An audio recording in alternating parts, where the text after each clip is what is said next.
Lord Jeffrey Archer.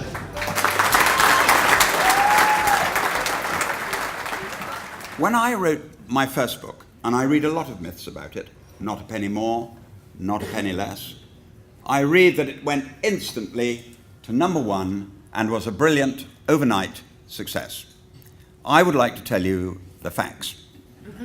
The first 17 publishers turned it down. I was in a restaurant a couple of weeks ago and I passed a man of my age sitting with the most beautiful young girl who certainly wasn't his daughter. And I heard him say, "Oh look, there goes Jeffrey Archer. Bet he knocked out another novel this weekend." And I think people do think it's that easy. They do think you just knock them out at the weekend.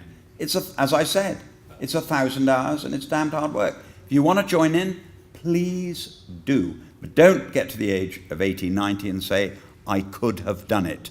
Do it now.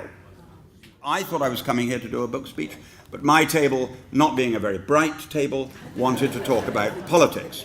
And so I thought I'd tell you a couple of stories. Not least I would tell you my George Bush story.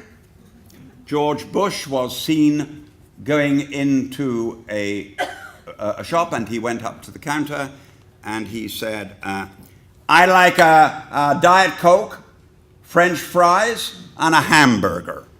And the lady behind the counter said, I'm very sorry, Mr. President, but this is a library." "Oh, right. Okay. I like a hamburger, French fries."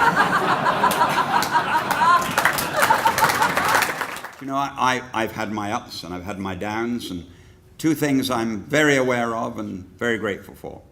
One is when you get your downs, you find out who your friends are, and the good ones stand by you. And the other thing I realized is that God gave me a small gift. I don't play the violin.